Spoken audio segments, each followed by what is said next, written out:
Go. All right. My name is Jonathan Cerna. This is for my communications class. This is my note card, my one and only. My speech will be about mental health and social media, or social media and mental health. All right. Social media is a big part of our lives. It surrounds us and we use it on the daily, whether it be for work, whether it be just to waste time. It's something we wake up to, unfortunately. Especially in this society where everything is online. If you need to do something, you're probably gonna look it up. If you need to ask a question, you're gonna look it up. You're gonna ask Siri, you're gonna ask Google. Alright? Now, social media is a way we all stay connected. Right? It's something that we can have to socialize with someone else, a stranger, but without having to be in person, without having to give social cues, without having to be awkward. Those awkward moments we have with one another sometimes, you won't have that on social media, right? It's something you can just turn off your brain and just scroll, just text, post, whether you are the producer or the viewer, the person taking in the information or the person giving different information, all right? Now, like I just said, everything's connected, right?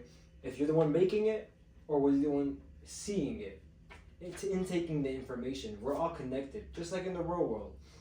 Just like the same thing, we're all connected and social media on the online world, on the virtual world, all right? Now, unfortunately, whether you post is up to your decision. Now, sometimes people can post things that aren't so good or aren't so educative, all right? And this is where it can take a toll on the mind, on your psychological part, right? There have been shown studies of increase of anxiety, increase of depression, right? Unfortunately, by looking at too much social media, by looking and scrolling too much, right? Whether it be the fear of missing out, whether it be because you just want to see something, right? It all is going to affect your mind. We as humans, as creatures, right? We are social creatures, and unfortunately, we take up things that aren't so good. Whether you take up a good habit, it's going to be harder to stay on that good habit, unlike a bad habit, right? Now, according to Mass General Brigham, the platforms are designed to be addictive. They're designed to have you on there. That's their whole purpose. The more you stay on it, the more longer they're probably gonna get paid, whether it be through ads, or whether it be through views, through likes, through subscribes, comments, whatever it may be. That's the whole purpose. Just to keep you entertained, to keep you trapped, all right? And actually doing so at times can increase your anxiety levels, can increase depression, can increase negative thoughts in the mind, all right?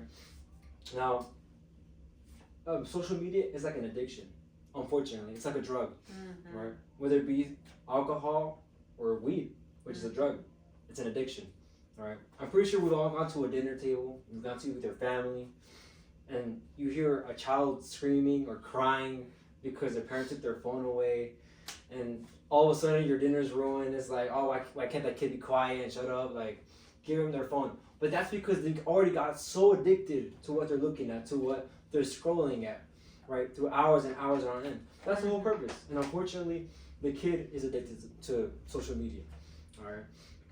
And now, It's true. The reason why that happens is because they don't know it's happening. It's an unconscious thing that happens 24/7, whether you realize it or not, all right?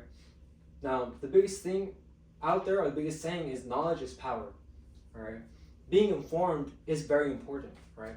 And knowing the consequences and knowing how to not receive those consequences from social media is huge. It's really important, right? And I bring emphasis to that because of the increase of all these problems, of all these mental health, especially in this day and age.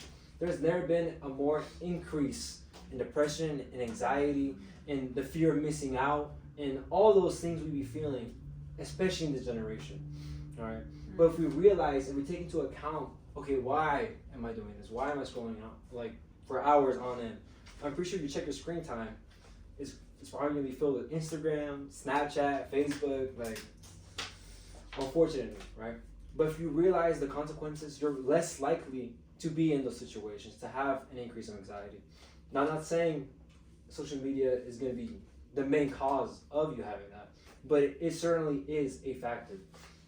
All right. Now, as well, according to the UC Davis Health, right, which is a hospital, says that we need to prioritize more in-person communication, talking to one another, speaking with your family members, speaking with friends, hanging out.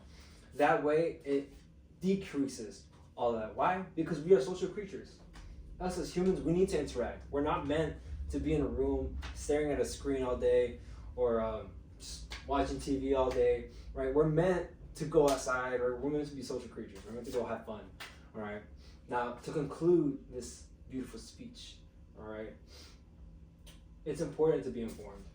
And we don't want to be someone that's uninformed. They say, what do they say? Ignorance is bliss. But that's not the case in this case, all right? It's not good to be ignorant, all right? It's good to be informed. Knowledge is power. That's the end of my speech. All right, Five good. minutes. All right. Good job.